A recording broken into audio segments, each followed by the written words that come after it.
मित्रों, भगवान श्री कृष्ण ने हमें भगवत गीता के माध्यम से यह बताया है कि हमारे भाग्य या दुर्भाग्य की रूपरेखा हमारे कर्मों के द्वारा ही निर्मित होती है। हम जो भी करते हैं, अच्छा या बुरा, उसी से हमारे भाग्य या दुर्भाग्य का लेखा जोखा तैयार होता है। इस समस्त मृत्युलोक में किसी की भी इतनी सामर्थ्य नहीं कि वह तुम्हारा भाग्य बदल दे। जो कहता है कि मैं तुम्हारा भाग्य बिताता हूँ, वह 100% झूठ बोल रहा है। जैसे एक राजा को यह वहम हो गया था कि वही अपनी पुत्रियों के भाग्य का विधाता है, जिसका विरोध उसकी सबसे छोटी पुत्री ने किया, जिसे राजा ने बहुत प्रताड़ित किया। फिर राजकुमारी ने अपने कर्मों के माध्यम से ऐसा कर दिखाया जिसने यह साबित कर दिया कि सही वो राजा नहीं, उसकी अपनी पुत्री है। पूरा सच जानने के लिए हमारी कहानी को सब्सक्राइब व कमेंट करके पूरा सुनें तथा बेल आइकन जरूर दबाएं। धन्यवाद। नमस्कार, मैं रणबीर सिंह लोटस एंटरटेनमेंट में आपका हार्दिक स्वागत करता हूं। मित्रों, बहुत समय पहले एक विशाल और समृद्ध राज्य में एक राजा रहता था। उसे अपने आप पर बहुत गर्व रहता था। उसे लगता था कि वह बहुत ही न्यायप्रिय है। वह हमेशा सोचता रहता कि ये राज्य और प्रजा उसके बगैर अधूरे हैं। उस राजा के 3 बेटियां थीं, जिन्हें वह अपनी सबसे बड़ी संपत्ति मानता था। एक दिन उसने अपनी तीनों बेटियों को अपने राज सभागार में बुलाया और उनसे बोला, इस राज्य में मेरा जो कुछ है वह सब तुम्हारा है।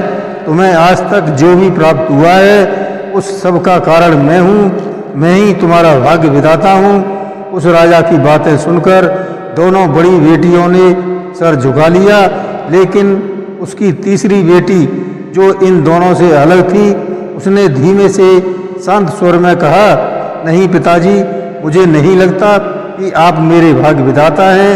ये बात राजा को बहुत बुरी लगी, जिससे वह तिलमिला उठा और क्रोध में अपनी तीसरी बेटी को बंदी बनाने का आदेश दे दिया और तट तय खाने की एक अंधेरी कोठरी में बंद कर दिया। तीसरी बेटी वर्षों कैद खाने में रही, जबकि दोनों बड़ी बेटियां अपने पिता के साथ बड़ी शानो शौकत से सारे सुखों को भोगती रहीं। प्रजा यही समझती रही कि राजा की इस बेटी ने जरूर कोई गंभीर गलती की होगी, जिससे आज वह जेल में है। राजा अक्सर उससे मिलने जाता रहता था। एक दिन उसने देखा राजकुमारी काफी पतली हो गई है, लेकिन उसकी आंखों में तेज और साहस बराबर मौजूद है।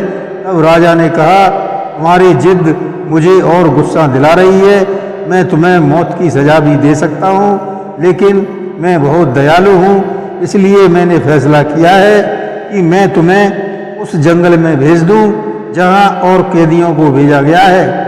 अब तुम भी उनके साथ जंगल में रहोगी। इसके बाद तीसरी बेटी को जंगल भेज दिया गया। जंगल में जीवन कठिन था। खाने के लिए फल और सब्जियां और पीने के लिए झरने का पानी तथा ठंड से बचने के लिए केवल धूप थी। लेकिन राजकुमारी ने हार नहीं मानी और जंगल में खेती करना शुरू कर दिया और एक गुफा को अपने घर में बदल लिया। एक दिन एक युवक भटकते हुए उसकी गुफा में आ पहुंचा। वह एक साधारण व्यक्ति था, लेकिन उसकी आंखों में ईमानदारी और करुणा थी।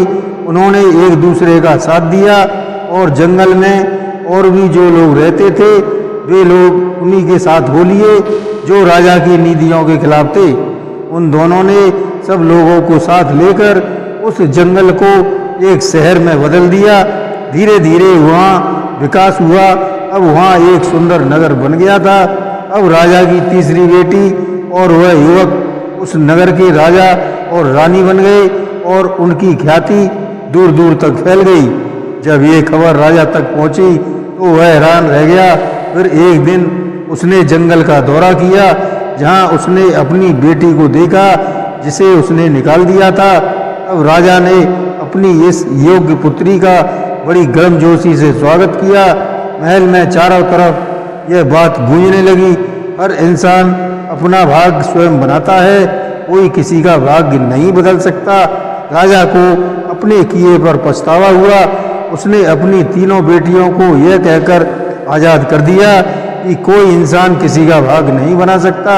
उसका भाग्य उसके अपने निर्णय और कर्मों से निर्मित होते हैं। अंत में यह कहानी हमें यह सिखाती है कि हमारा भाग्य हमारे ही हाथों में होता है।